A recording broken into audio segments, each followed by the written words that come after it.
Hey, my name's Sarah and this is my extra credit video.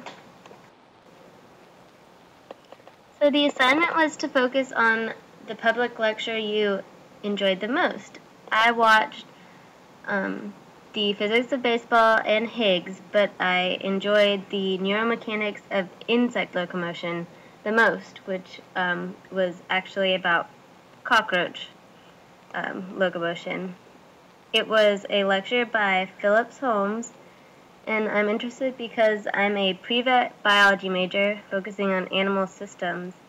And the main point of this lecture was that the actual physics behind the locomotion of a cockroach caused a dynamic system that allowed for preflexive motions to make the majority of the motion with no neural feedback, which is really interesting because this isn't how a traditional biological system works. To move, you have to have some kind of neural feedback.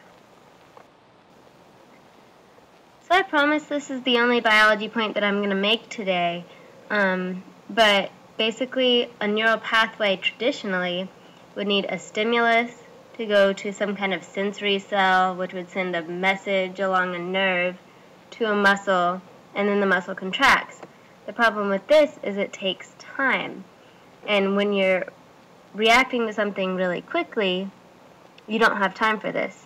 You need to rely on your preflexive or reflexive motion.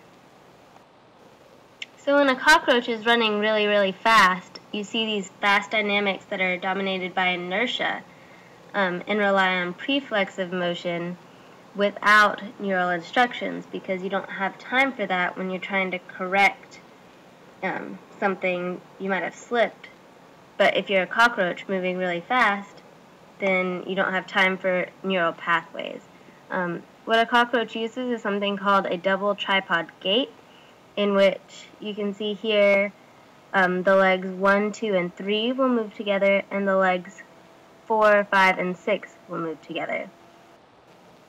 Holmes modeled the 3 legs that hit the ground at the same time as one spring, and he used the net force of that spring to model the motion. So he used the parameters that we've been using all semester, L naught plus the stretch, mass, and then the angle to the body that the theoretical spring is reaching.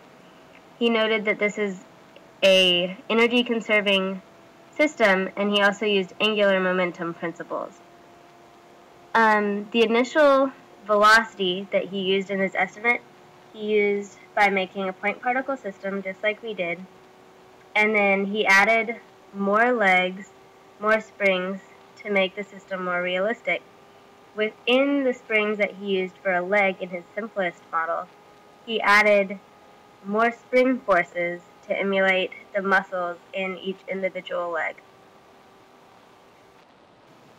Holmes then applied an impulse to the cockroach to see how fast it would take him to react, to see if it was a physical response or a neural response that was causing correction.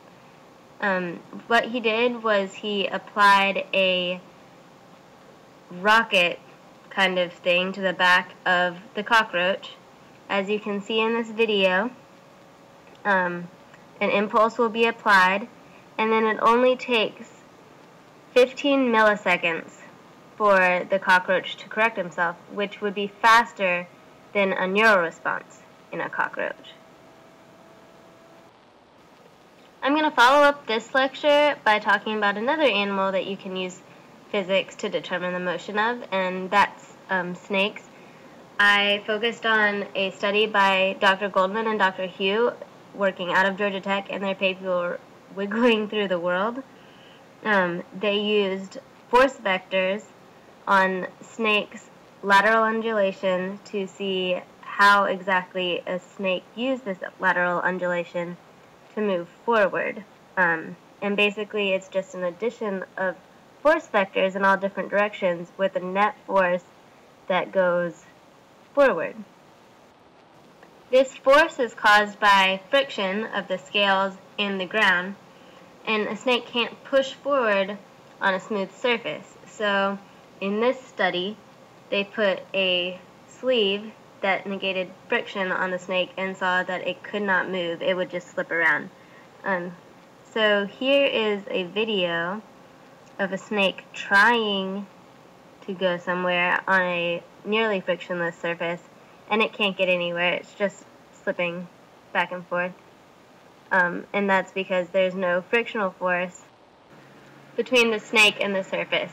That's all I've got for you. Thanks for watching.